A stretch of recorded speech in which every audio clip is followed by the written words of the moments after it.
நண்பர்களை நீங்கள் பார்த்து கொண்டே இருப்பது உங்கள் குங்குமம் ரிவ்யூ. சரி வாங்க வீடியோக்குள்ள போய் என்ன நடக்க போகுது அப்படின்னு சொல்லிட்டு பாத்தீங்கன்னா, கரெக்டா நம்ம இலக்கியா இருக்காங்களா, அவங்க வந்து வீட்டுல இருந்து ஒரு பக்கம் கோயிலுக்கு டெய்லியும் போக ஆரம்பிக்கிறாங்க கார்த்திகை கூட்டு.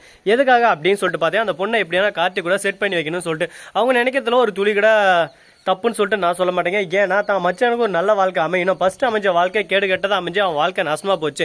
இதுக்கு மேலே அந்த மாதிரி அமையக்கூடாது, இனிமே தான் அவன் வாழ்க்கை நல்லா இருக்கணும் அப்படின்னு சொல்லிட்டு அவங்க ஆசைப்படுறாங்க. அவங்க ஆசைப்படுறதுல எந்த ஒரு தவறும் எந்த ஒரு மிஸ்டேக்கும் இல்லைங்க. அப்படி இருந்தாலும் இதில் ஒரு புது பிரச்சனை வரப்போதுங்க. அப்படி என்னடா பிரச்சனை வருது அப்படின்னு சொல்லிட்டு பார்த்தீங்கன்னா, கரெக்டாக அந்த பைரவி இருக்கால, அவர்னு ஒரு பக்கம் 1 இல்லை 9 இல்லை 10 இல்லை 15 இல்லை 100கணக்கான விஷயத்தை தப்பாக பேசி ஒரு பக்கம் கார்த்தி மனசில் நஞ்சை விதைச்சுன்னு இருக்காங்க. இதை கேட்டதும் நம்ம இலக்கியா இருந்தாலும் ரொம்ப டென்ஷன் ஆயிடுறாங்க. உங்களால் எதுவும் நல்லது பண்ண முடியலனாலும் பொத்திக்கிட்டு இருக்கலாம், தேவையில்லாமல் அவன் வாழ்க்கையை நாசனம் பண்ணாதீங்க அப்படி இப்படின்னு சொல்லிட்டு வாய் வார்த்தையில் ரொம்பவே ஆக்ரோஷமாக பேச ஆரம்பிச்சிடறாங்க. இதனால் என்ன பண்ணுறது ஏது பண்ணுறதுன்னு சொல்லிட்டு தெரியாமல் மனசொடைஞ்சு போயிட்டு ஒரு பக்கம் நம்ம கார்த்தி உக்காந்து இருக்காரு. அந்த சமயத்தில் இவங்க பேசுறது எல்லாமே பைரவிக்கு ஒரு பக்கம் ஷாக்காக இருக்குது. அதே சமயத்தில் பாஸ்ட்டாக வந்ததும் நம்ம ஜானகி இருக்காங்க பலான்னு அடிச்சு போகிறாங்க. இதுக்கு மேலே தேவையில்லாமல் அஞ்சலி கான்செப்ட் எங்கள் இழுத்துன்னு இருந்தால் உனக்கு அவ்வளோதான் பார்த்துக்கோ. என் பிள்ளைக்கு இனிமையாவது ஒரு நல்ல வாழ்க்கை அமையணும், உன்னோட ஈகோக்கோசரம் உன்னோட பழி வாங்குற குணத்துக்கோசம் என் புள்ளியோட வாழ்க்கையை நாசனம் பண்ண, திருப்பியும் அவன் வாழ்க்கையை நாசனம் பண்றியா அப்படி இப்படின்னு சொல்லிட்டு ஒரு பக்கம் திட்ட ஆரம்பிக்கிறாங்க. இப்போ என்ன பண்றது ஏது பண்றதுன்னு சொல்லிட்டு தெரியாம ஒரு பக்கம் குழப்பத்தில் குழம்பி போயிட்டு இருக்காங்க.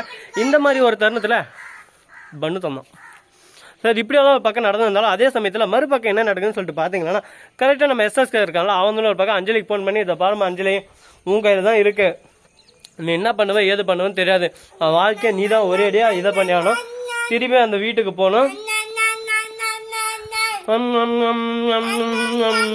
சரி வீடியோ பேச சரி இப்படியெல்லாம் ஒரு பக்கம் நடந்துன்னு இருக்க, நீ தான் எப்படியாவது அவன் வாழ்க்கையை நாசனம் பண்ணும் அப்படின்னு சொல்லிட்டு சொல்லிருக்காங்க. இதை கேட்டதான் என்ன பேசுறது ஏது பேசுறதுன்னு சொல்லிட்டு தெரியாம குழப்பத்தில் குழம்பி போயிட்டு இருக்காங்க. இதுக்கு மேலே இந்த பிரச்சனை ஓடுமா ஓடாதா, இப்படியே அந்த பிரச்சனை நின்றுமா அப்படின்னு சொல்லிட்டு பொறுத்து வந்து பொறுமையாக பார்த்தாங்க தெரிய போகுது.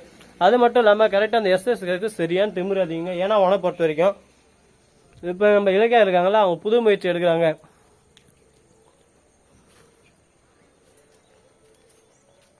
இதை அடியோட நிறுத்தி அந்த பிரச்சனை இதோட முடிவு கொண்டு வரணும். அடுத்து என்ன பண்ணாங்க அப்படின்னு சொல்லிட்டு பார்த்தீங்கன்னா, எப்படியாவது மேலும் மேலும் இந்த பிரச்சனை உயர்த்தாம இந்த கௌதம் இருக்கால அவனை அடியோட அழிக்கணும், கௌதமியும் இலக்கியம் அந்த வீட்டை விட்டு துரத்தணும். அதுக்கு கார்த்தி தான் கரெக்டாக இருப்பான். வேற எதனா ஒரு பொண்ணு வந்தா இலக்கியாவுக்கு சப்போர்ட் பண்ணு, இலக்கியாவுக்கு பாயிண்டாக பேசினு இருப்பா, இவ தான் கரெக்டாக இருப்பா, திருப்பியும் இவளை எப்படியான வீட்டுக்குள்ளே போக வைக்கணுமே அப்படின்னு சொல்லிட்டு ஒரு பக்கம் எஸ்எஸ்காவும் மறுபக்கம் பைரவின் சதி திட்டம் தீட்டுன்னு இருக்காங்க. இந்த சதி திட்டத்தில் யார் ஜெயிக்க போகிறாங்க, என்ன நடக்க போகுது ஏது நடக்க போகுதுன்னு சொல்லிட்டு தெரியாமல் ஒரு பக்கம் குழப்பத்தில் போயின்னு இருக்கு. பார்ப்போம் என்ன வேணாலும் நடக்கலாங்க, எந்த நேரத்தில் எப்படி நடக்குன்னு சொல்லிட்டு யாருக்கு தெரியும் சொல்லுங்க பார்க்கலாம். எப்போ வேணாலும் எந்த பிரச்சனை வேணாலும் மாறலாம், அதுக்கு நாம் எதுவும் கேரண்டி இல்லை, எல்லாமே அந்த ஆண்டவன் கையில் தான் இது. பார்ப்போம் மேலும் மேலும் என்னென்ன நடக்க போகுது ஏது எது நடக்க போகுது, பிரச்சனை எப்படி எல்லாமே முடிவுக்கு வரப்போகுதுன்னு சொல்லிட்டு நல்லா இருக்குது. பண்ணு ஒரு பக்கம் செல்லக்குட்டி குத்துது உட்காந்துக்கிறா பாருங்க. சரி இது ஒரு பக்கம் போட்டோன்னு சொல்லிட்டு விட்டாலும் மறுபக்கம் நம்ம சேனலை சப்ஸ்கிரைப் பண்ண நண்பர்கள் சப்ஸ்கிரைப் பண்ணுங்க, லைக் பண்ணுங்க, ஷேர் பண்ணுங்க, டிங் பெல்லை தட்டி விட்டு போங்க. அப்போதான் நான் போகிற அடுத்தடுத்த வீடியோ உங்களுக்கு உடனுக்குடன் நோட்டிஃபிகேஷனாக வந்து கொண்டே இருக்கும். மிக்க நன்றி, தேங்க்ஸ் ஃபார் வாட்சிங், டாடா, see you, நன்றி, வணக்கம், வந்தனம், வருக தருக.